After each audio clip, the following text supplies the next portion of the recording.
Olá pessoal, vamos iniciar a aula de hoje, tá? E na aula de hoje a gente vai falar sobre apenas duas patologias, duas doenças relacionadas ao sangue, né? Que vai ser hemofilia e a leucemia, tá? Vamos falar basicamente dessas duas.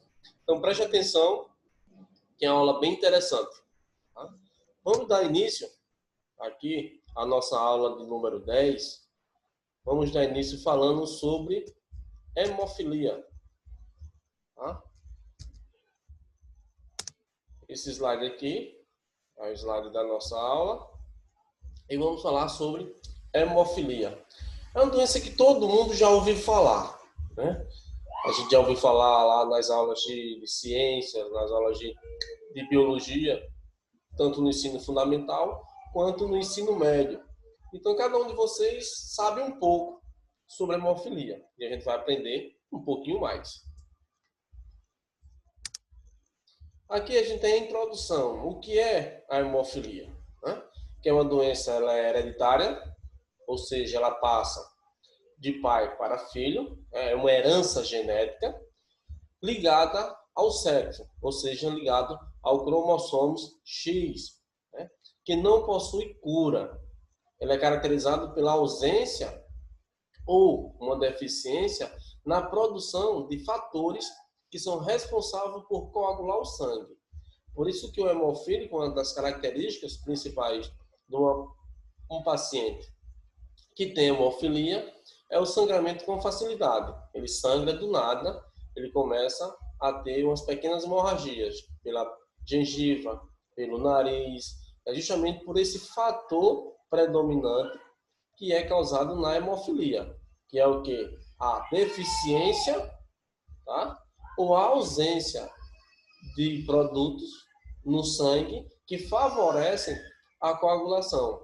Tá? Então, isso é a definição do que é hemofilia. É uma doença hereditária ligada ao sexo, porque ela é ligada ao cromossomo X, que não possui cura e é caracterizado pela deficiência na produção de fatores responsáveis pela coagulação sanguínea, né? Pela ausência ou pela deficiência desses fatores. E aqui, um pouquinho da história, né? História da hemofilia. No Talmud, já se relatava, já se falava da hemofilia já há cerca de 2000 anos atrás. Tá? Esse Talmud, gente, é um livro, tá? Que fala sobre a religião judaica. Então, lá, já na religião judaica, já se falavam nesse livro, há 2000 anos atrás, sobre a hemofilia. E em 1803, esse pesquisador, John, ele descreveu a hemofilia como uma doença ligada ao cromossomo X. Então, já bem antigo, né? Ele já descobriu isso. E aqui ela fala, a hemofilia ficou conhecida por seus efeitos na família real da Europa. Tá? A hemofilia tem como características a falta de proteína. São os fatores que fazem a coagulação do sangue. A doença ela é classificada em 3 tipos. Tá? A gente tem 3 tipos de hemofilia, tipo A, B e o C. Sendo que o tipo A e B eles são ligados ao sexo e o tipo C não. A gente vai ver lá na frente por quê. Também chamadas de hemofilia clássica, a do tipo A. Tá? A gente vai ver agora os 3 tipos de hemofilia. A do tipo A, ela também é conhecida como hemofilia clássica, tendo como característica a ausência ou a deficiência do fator 8 da coagulação. Tá? Cada componente, né, tem a sua responsabilidade e a sua importância dentro do fator de coagulação. Tá? Então, vai ter o fator 8, vai ter o fator 9, tudo isso dentro da questão de proteínas que fazem a questão da coagulação do sangue, que vai ajudar o sangue a coagular. Tá? Então, a hemofilia tipo A, ela é justamente conhecida como hemofilia clássica, tá? E ela é caracterizada pela ausência ou pela deficiência desse fator 8 na coagulação sanguínea. Tá? E ela comete cerca de 85% dos casos de hemofilia. Então, 85% de todos os casos de hemofilia no mundo, a clássica é responsável por 85% desses casos. Lembrando que isso cobra na prova. Uma pergunta muito legal, com certeza vai estar na minha prova lá, sobre a questão das características da hemofilia clássica, também conhecida como hemofilia tipo A.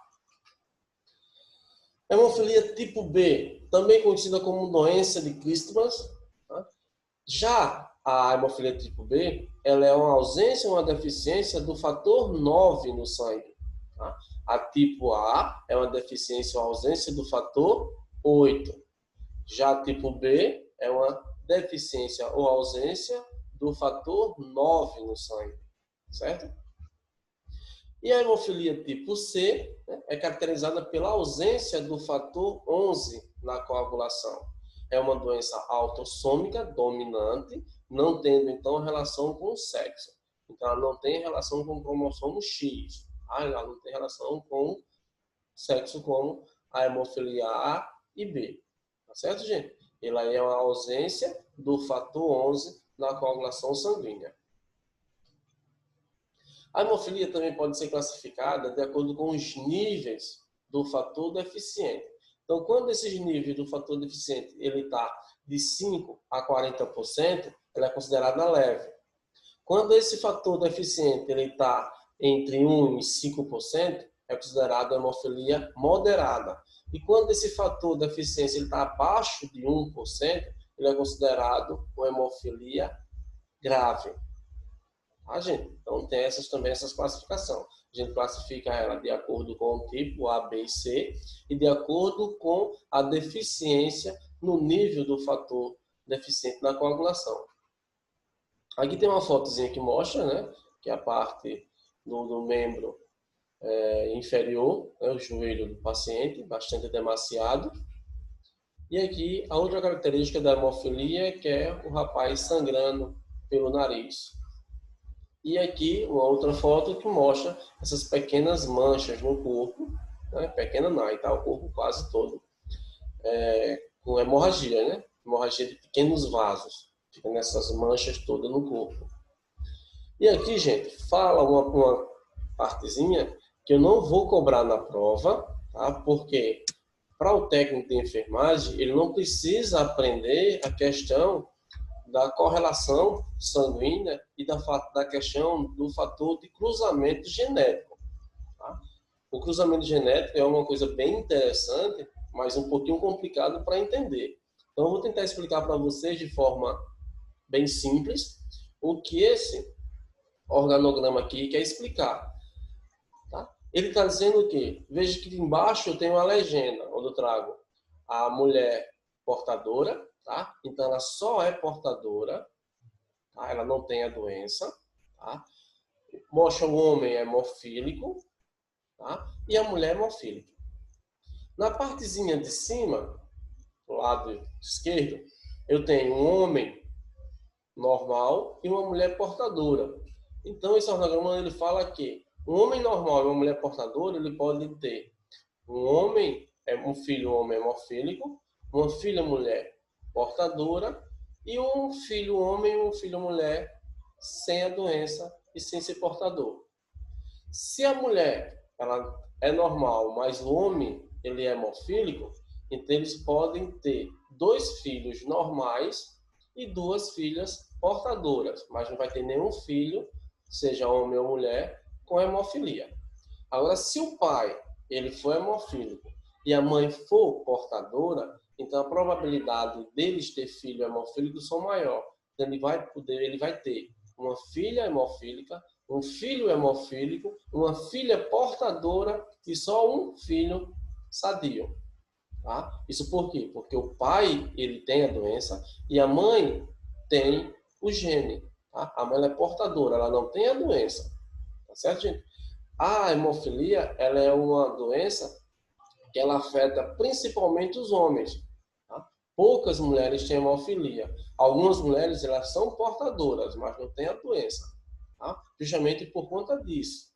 Para a mulher ter hemofilia, precisa que o pai seja hemofílico e a mãe seja portadora ou que a mãe seja hemofílica. Então é muito difícil haver esse cruzamento. O diagnóstico, ele é clínico, tá? Onde o médico vai procurar toda a questão de sinais e sintomas que o paciente possa apresentar, laboratorial, né, através dos exames, e o genético, que ele vai avaliar quem da família desse paciente é portador ou quem da família desse paciente é hemofílico. Diagnóstico pré-natal e aconselhamento genético. Mais recentemente, a análise do DNA através do método de PCR, que é proteína C reativa, tem sido utilizado para a determinação de mulheres portadoras de gene de hemofilia. Então faz um exame e aí descobre que essa mulher é portadora do gene. Ela não tem a doença, mas ela porta o gene. Se ela porta o gene, a gente viu que ela tem o quê? Se ela casar com um homem normal, ela pode ter um filho homem portador da hemofilia. Ela não tem a doença, mas o filho dela pode ter. Tá certo, gente? Então, eles fazendo esse exame aqui, que é o aconselhamento genético, através do PCR, análise do DNA, eles vão conseguir detectar que essa mulher ela tem o gene da hemofilia. O tratamento se dá pela reposição do fator deficiente. Então, quando vai tratar o hemofílico, tá? Ele vai fazer o quê? Vai repor o fator deficiente. Esse fator deficiente pode ser o fator 8, na hemofilia tipo A, ou o fator 9, né, na hemofilia tipo B, tá? Associado ao acompanhamento do paciente por uma equipe multiprofissional, para que esse paciente venha a ter uma qualidade de vida melhor. Ressaltando que o hemofílico ele precisa ser considerado como uma pessoa 100% normal, porque ele é uma pessoa normal. A gente não pode tratar nunca o hemofílico com indiferença. Aqui o paciente fazendo a reposição, né, do fator de coagulação, seja o fator 8 ou o fator 9. Tá? O paciente está fazendo a reposição aqui. O tratamento preventivo melhora a vida de pacientes com hemofilia. Terapia gênica. De todas as doenças gênicas, a hemofilia apresenta a combinação de fatores que a torna mais favorável à terapia de reposição gênica. Tá? Essa terapia de reposição gênica, a gente vai ver lá na aula presencial e vocês vão dar uma lidazinha no material que já leram e a gente vai debater o que é essa terapia de reposição gênica.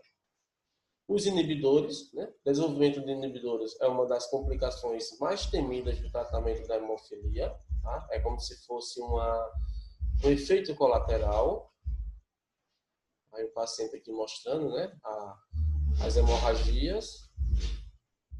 E um simples gesto pode salvar vida. Então, doe sangue. Tá, gente? As pessoas que têm problema de hemofilia, elas precisam dessas doações de sangue a vida toda. Tá? Elas sempre estão indo lá para fazer reposição. A gente viu que é o único tratamento para melhorar a qualidade de vida do hemofílico é a reposição dos fatores deficientes. Quando o fator está ausente ou deficiente, ele precisa estar fazendo essas reposições para ter uma qualidade de vida. Então, doar sangue é um gesto que salva a vida, não só para pessoas que vão precisar do sangue em si, como pessoas que vão precisar dos componentes que o sangue tem. Conclusão. A hemofilia é uma doença que causa hemorragias severas, mas nem por isso o hemofílico deve ser tratado de forma diferenciada perante a sociedade, que eu acabei de falar. O hemofílico é uma pessoa com as mesmas possibilidades de desenvolvimento físico, intelectual e social que qualquer outra pessoa. Então, ele é uma pessoa 100% normal, sem ter diferença nenhuma com esse portador da hemofilia. E aqui as biografias, e a gente vê a nossa aulinha lá, no horário das 19 horas, para a gente tirar as nossas dúvidas.